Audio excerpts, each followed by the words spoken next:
Assalamualaikum warahmatullahi wabarakatuh. Sebelumnya, perkenalkan nama saya Umi Wahidasyana dengan nomor induk mahasiswa 20205340.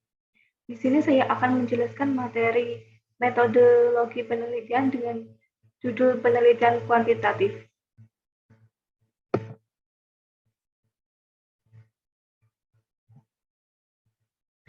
Di sini juga ada contoh perumusan masalah pada penelitian kuantitatif. Adapun permasalahan yang terjadi pada penggunaan akhir untuk menggunakan sistem baru, dalam hal ini sistem core banking, tampaknya penggunaan akhir tidak begitu tertarik untuk menggunakan sistem baru yang menggantikan sistem legacy. Hal tersebut mungkin ada hubungannya dengan previous usefulness, previous ease of use, relevansi pekerjaan, norma subjektif, dan computer self-efficacy yang dimiliki pengguna akhir. Untuk membuktikan kebenaran pendapat tersebut, maka dilakukanlah penelitian ini sehingga dapat diketahui apakah benar faktor-faktor tersebut berhubungan dengan kepuasan pengguna akhir untuk menggunakan sistem core banking. Dengan demikian, permasalahan yang hendak dijawab dalam penelitian ini secara umum apakah terdapat hubungan antara pervasive usefulness, pervasive ease of use, relevansi pekerjaan, norma subjektif, dan computer self-efficacy dengan kepuasan pengguna akhir untuk menggunakan sistem core banking. Penelitian kuantitatif. Yang pertama, pada bahasan ini juga akan diterangkan bagaimana perumusan masalah dalam penelitian kuantitatif, pengumpulan data penelitian kuantitatif, analisis data, arti variabel, serta pengertian validitas dan reliabilitas. Penelitian kuantitatif pada dasarnya merupakan suatu pengamatan yang melibatkan suatu ciri tertentu, berupa perhitungan, angka, atau kuantitas. Penelitian kuantitatif ini didasarkan pada perhitungan persentase, rata-rata, C-kuadrat, dan juga perhitungan statistik lainnya. Metode penelitian kuantitatif dapat diartikan sebagai metode penelitian yang berlandaskan pada filsafat positif. Digunakan untuk meneliti pada populasi atau sampel tertentu. Teknik pengambilan sampel pada umumnya dilakukan secara random. Pengumpulan data menggunakan instrumen penelitian, analisis data bersifat kuantitatif atau statistik dengan tujuan untuk menguji hipotesis yang telah ditetapkan. Dalam melakukan penelitian kuantitatif, kita seringkali mengalami kesulitan tentang metode statistika mana yang akan digunakan. Hal ini umumnya disebabkan kita tidak mendapatkan materi penelitian yang lengkap dan terintegrasi. Selain itu, buku-buku yang kita temui pun umumnya tidak membahas hal tersebut secara menyeluruh. Analisa statistik digunakan untuk membantu peneliti untuk mengetahui hubungan antar variabel. Analisa statistik merupakan analisa yang bisa dipertanggungjawabkan secara ilmiah. Komponen dan proses penelitian kuantitatif. Pada prinsipnya, ilmu statistik dapat dibagi atas dua tahapan, yaitu statistik deskriptif yang berkaitan dengan pencatatan dan peringkasan data dengan tujuan menggambarkan hal-hal penting pada sekelompok data, seperti berapa rata-ratanya, variasi data, dan sebagainya. Juga ada statistik inferensi yang berkaitan dengan pengambilan keputusan dari data yang telah dicatat dan diringkas. Salah satu metode kuantitatif yang banyak digunakan untuk analisis data adalah dengan menggunakan statistik. Di sini ada gambar komponen proses penelitian. Yang pertama ada rumusan masalah, ada landasan teori, perumusan hipotesis, pengumpulan data, analisis diri, dan kesimpulan dan saran. Di pengumpulan data sendiri ada menjadi dua, yaitu format dan sampel, dan juga pengembangan instrumen. Pengembangan instrumen naik menjadi pengujian instrumen. Perumusan masalah dalam penelitian kuantitatif.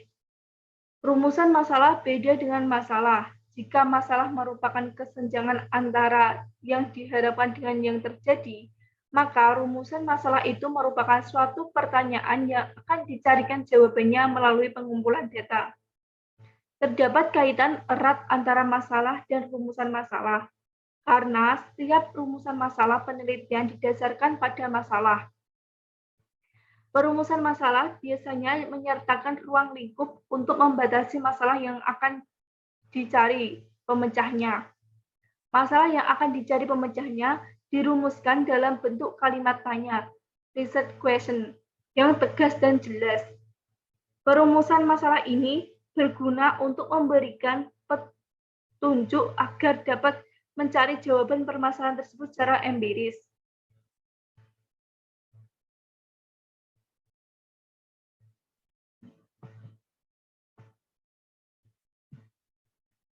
Contoh ruang lingkup masalah pada penelitian kuantitatif. Di sini ada contoh ruang lingkup masalah Bobby 2005. Masalah utama yang akan dikaji dalam penelitian ini adalah kepuasan penggunaan akhir terhadap sistem core banking masih rendah. Hal ini diduga disebabkan oleh penerimaan atas sistem masih rendah yang antara lain dipengaruhi oleh computer self-efficacy, norma subjektif, perfect usefulness, perfect ease of use, dan relevansi pekerjaan yang masih rendah pula. Berdasarkan penyataan masalah yang ada dapat dilihat bahwa subjek dari penelitian adalah penggunaan akhir sistem dan penelitian dilakukan pada tahap implementasi sistem saja.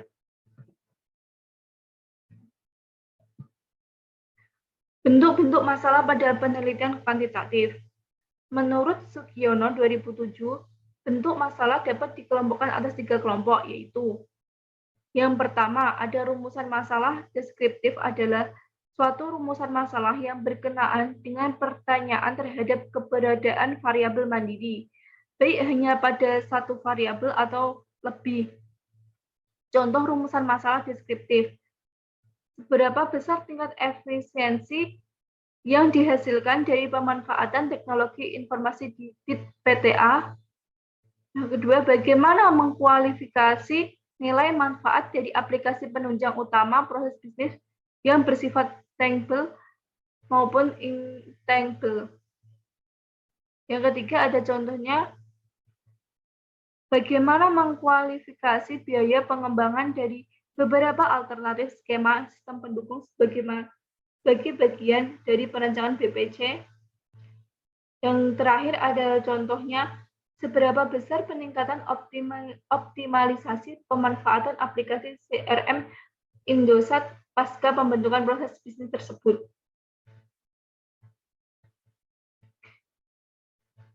Bentuk masalah yang kedua yaitu ada rumusan masalah komparatif.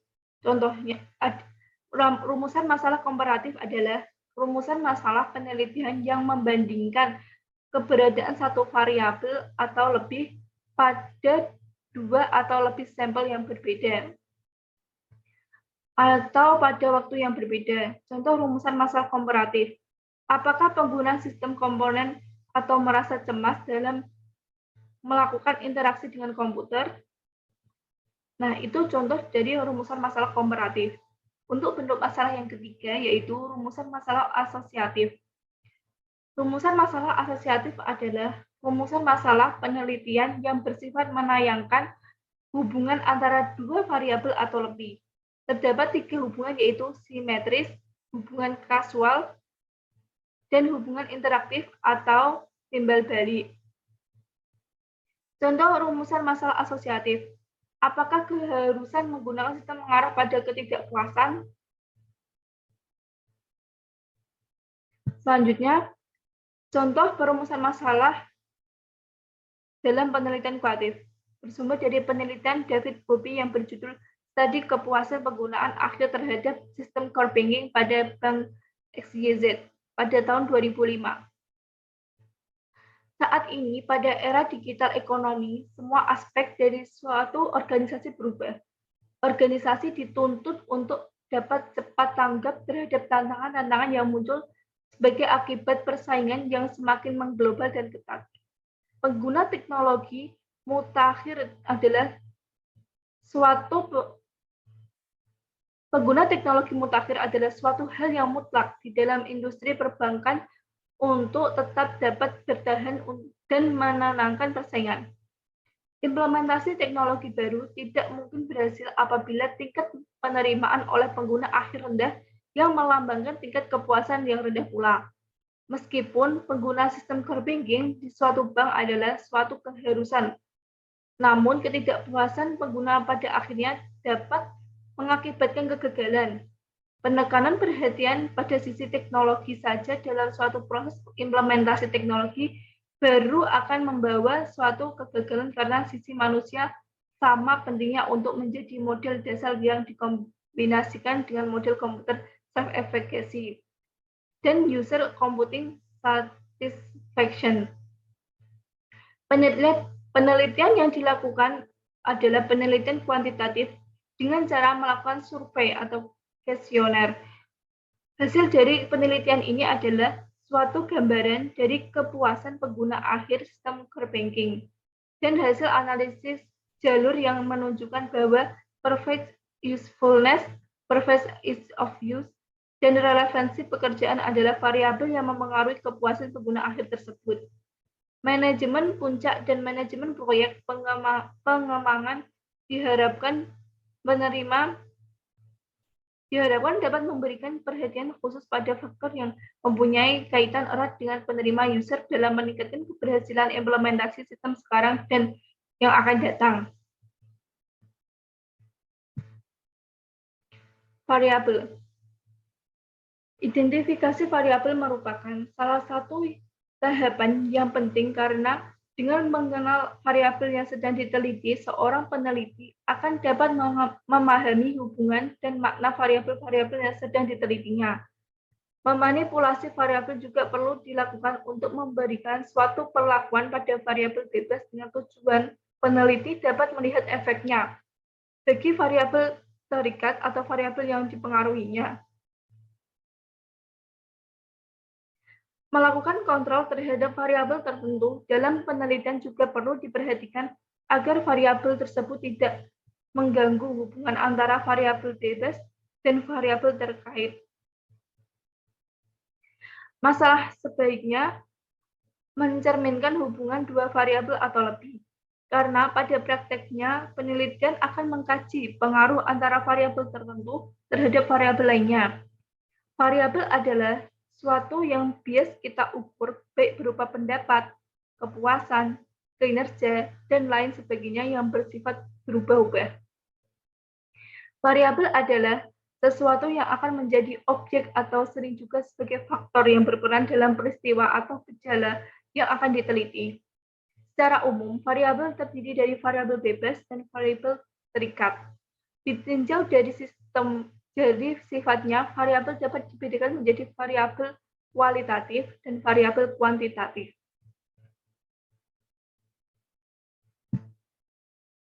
Variabel dapat dibagi atas dua bagian. Yang pertama yaitu ada variabel bebas atau independent variable. Biasa disebut dengan variabel prediksi atau variabel yang sebenarnya. Variabel bebas disebut juga dengan prediktor variabel atau Rechenset variabel merupakan hasil manipulasi penelitian, atribut atau potensial kasus yang diberikan pada investigasi penelitian. Yang kedua ada variabel terikat atau dependent variable. Disebut juga dengan variabel luaran atau variabel yang bukan sebenarnya.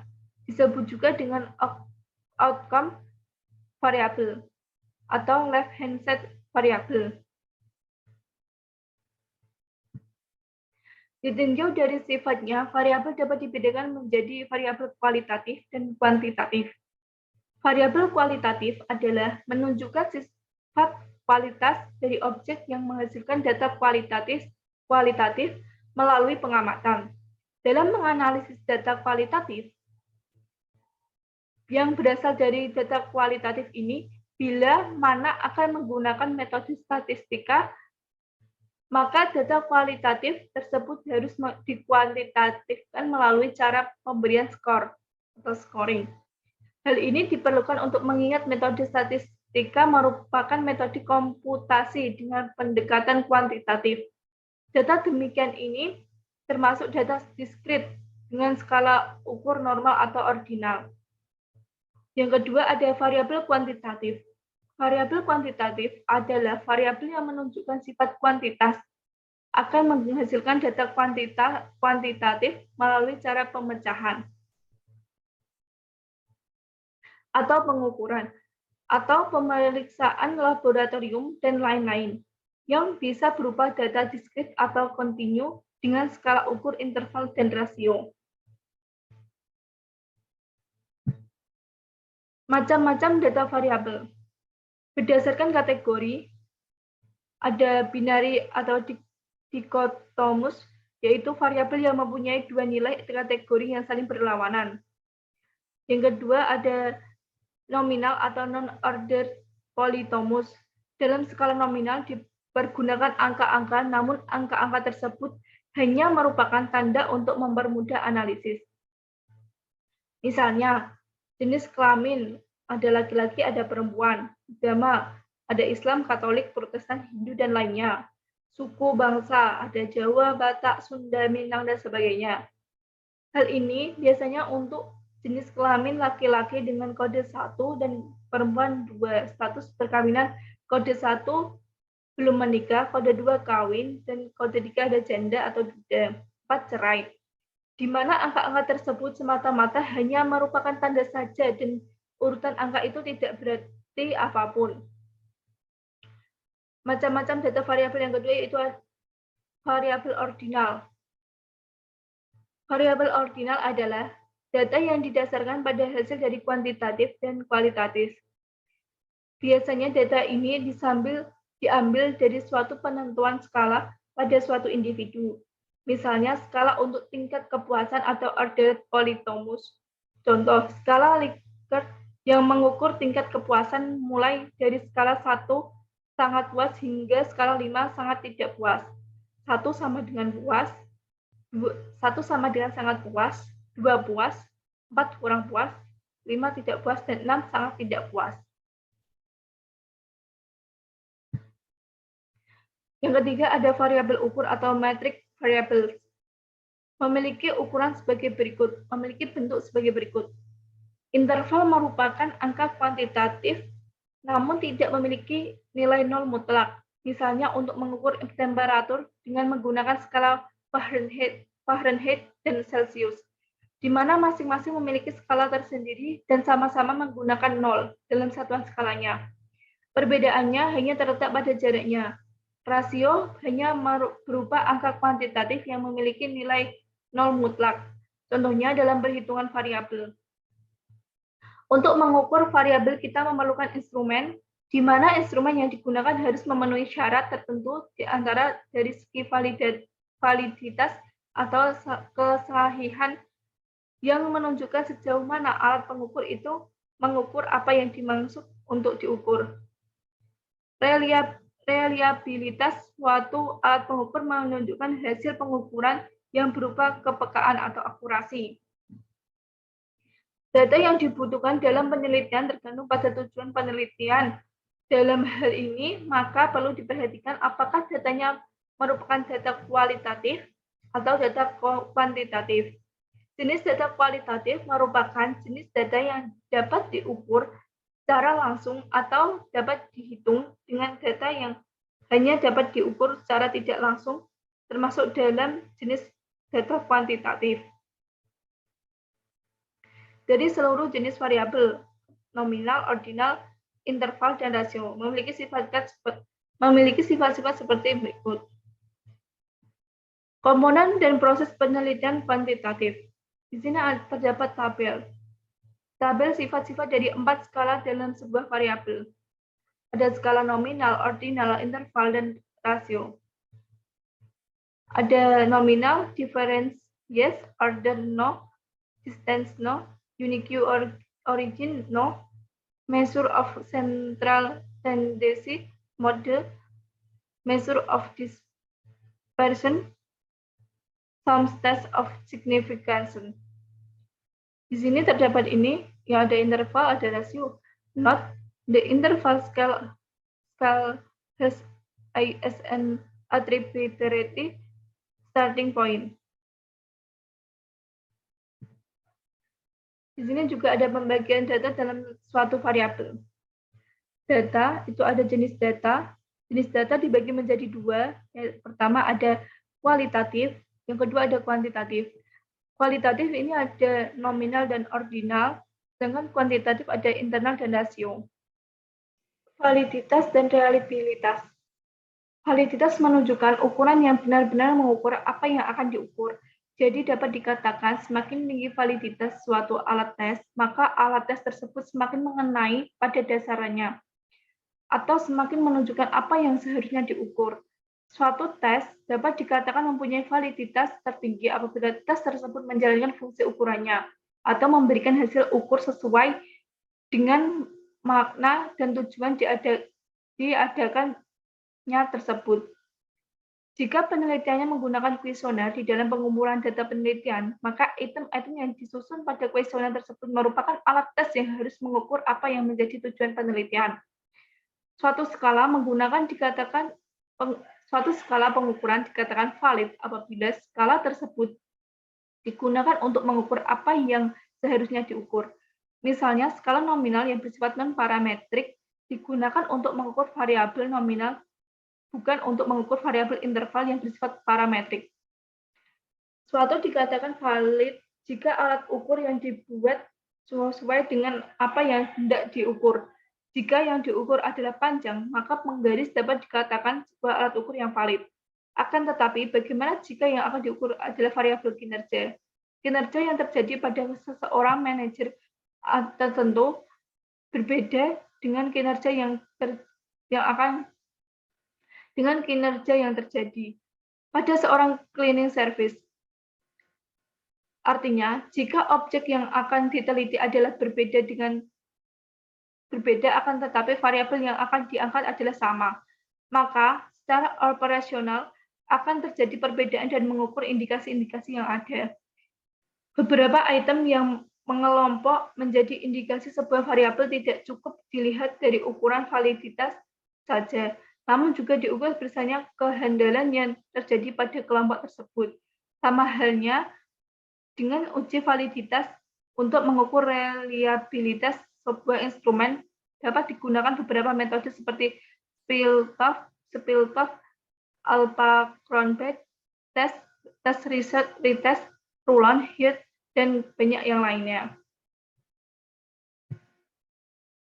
Pengertian validitas atau kesahihan dan reliabilitas atau keterandalan yang berarti mengukur suatu secara konsisten apapun yang diukur dan jika pengukurannya dilakukan dalam kondisi apapun akan memberikan hasil yang sama dari data yang dikumpulkan. Jadi dapat kita simpulkan bahwa suatu alat ukur yang tidak reliable pasti tidak valid, begitu pula dengan alat ukur yang reliable belum tentu valid. Di sini terdapat gambar validitas dan reliabilitas. Sekian presentasi dari saya, kurang lebihnya mohon maaf. Wassalamualaikum warahmatullahi wabarakatuh.